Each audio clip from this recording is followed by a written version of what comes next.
먹는 것이 곧 나를 만든다. 안녕하세요, 리트약사입니다. 뉴욕타임즈도 극찬한 그 영양소, 페니실린 개발에 필적하는 의학계의 혁명. 안 먹은 사람은 있어도 한 번만 먹은 사람은 없다. 오늘의 주제 바로 MSM입니다. 제가 예전에 MSM은 겨울철 필수 영양제이자 만성염증 영양제로 짧게 소개드린 적이 있었습니다. 이번에는 내용을 좀 더 보강해서 MSM 단독 시리즈로 기획했습니다. 이름하여 리틀약사의 MSM 정보. 1편에서는 MSM이 왜 만병통치약으로 부르는지, 또 어떤 사람들에게 꼭 필요한지를 살펴보고, 2편에서는 MSM 영양제에 대해서 말씀드리도록 하겠습니다. 먼저 이 MSM, 메칠설포니메탄, 줄임말로 식이유황이라고 하는데요. 말 그대로 먹을 수 있는 유황이라는 뜻입니다. 유황을 먹는다고 하면 이 낯설게 느껴질 수가 있어요. 하지만 유황은 아주 오래전부터 중국, 인도, 이집트, 그리스에서 사용되어져 왔고, 동의보감에도 언급되어 있습니다.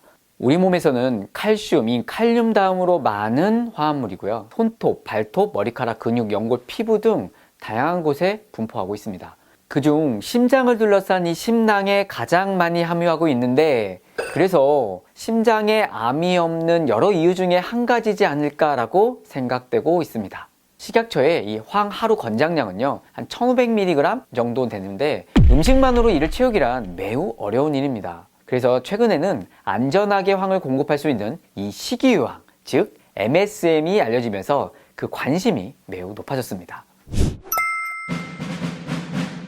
MSM의 역사는 1930년대 발견된 DMSO까지 거슬러 올라가야 됩니다. 원래 DMSO는 자연적으로 이 대기순환을 거쳐 해송의 리그닌이라는 성분을 통해 발견되는 황화합 물질이었습니다. 1930년 러시아의 화학자에 의해서 처음 합성되었으나 대부분 산업용, 공업용으로 개발되고 있었는데, 1950년대 미국의 제이콥 박사가 신장 이식을 위한 냉동 기술을 연구하던 중에 이 DMSO를 알게 되면서 통증 감소와 염증 억제 효과를 발견하게 됩니다. 이후 제이콥 박사가 통증 환자들에게 DMSO를 사용해서 큰 효과를 보게 되고, 1963년 미국 외과의사 대학 회의에서 발표하게 됩니다. 뉴욕타임즈도 의학계의 가장 놀라운 사건이라며 전면 기사를 실었고요. 페니실린 개발에 필적하는 의학계의 혁명이다 라고 불리기도 했습니다.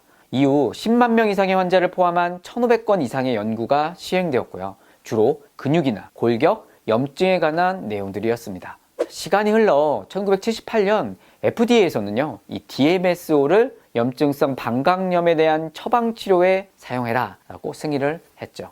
이 밖에도 캐나다, 영국, 독일, 스위스 등 전 세계 125개국에서 관절염이라든지 당뇨성 궤양, 피부 경화 등에 사용되어 왔습니다.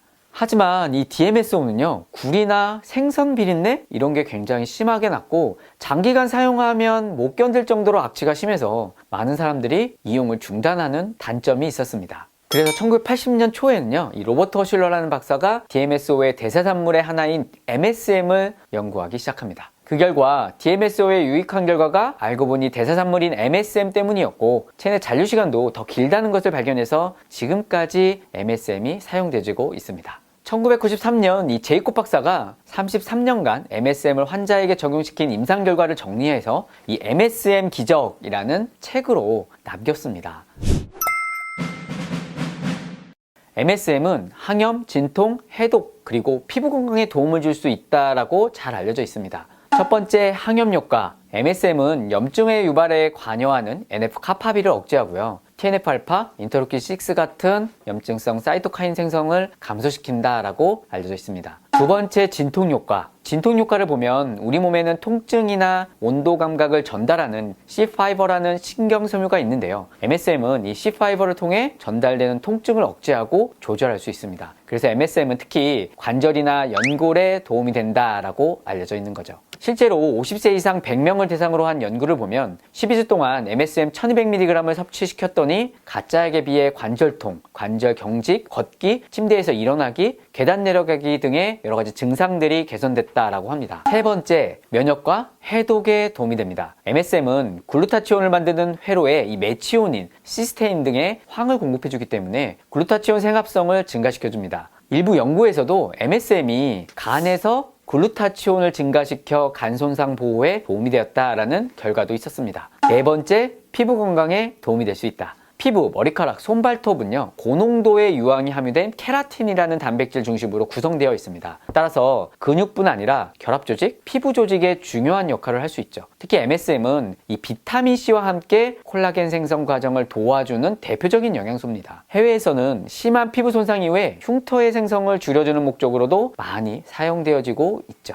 이 밖에도 MSM은 혈관이나 결합 조직에 쌓여 석회화가 된 칼슘의 침전물을 용해시켜 준다, 이렇게 알려져 있어서 칼슘 포스페이트 디솔버라는 별명도 있고요. 동물 실험에서는 소화기, 피부 등의 점막계에 흡수돼서 점막을 강화시켜주는 것으로 알려져 있고, 자가 면역 질환, 암에도 도움이 된다라는 연구 결과들도 있었습니다.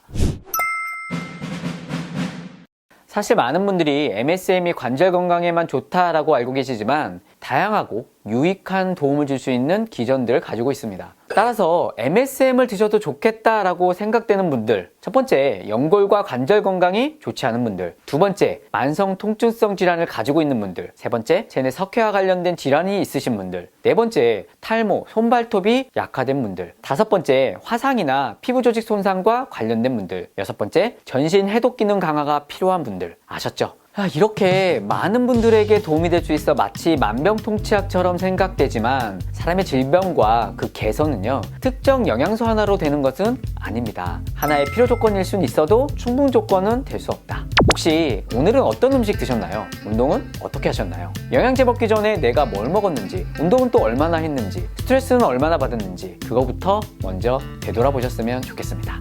자, 이제 다음 편에서는요, 어떤 MSM을 먹어야 하고 어떻게 골라야 하고 얼마나 먹어야 하는지 살펴보겠습니다. 다음 편이 기대되신다면 알람, 좋아요, 구독, 댓글까지 부탁드리겠습니다. 못 고치는 병은 없습니다. 못 고치는 습관만 있을 뿐입니다. 지금까지 리틀엑스였습니다. 구독을 원하신다면 이쪽, 더 많은 영상들을 보고 싶다면 이쪽,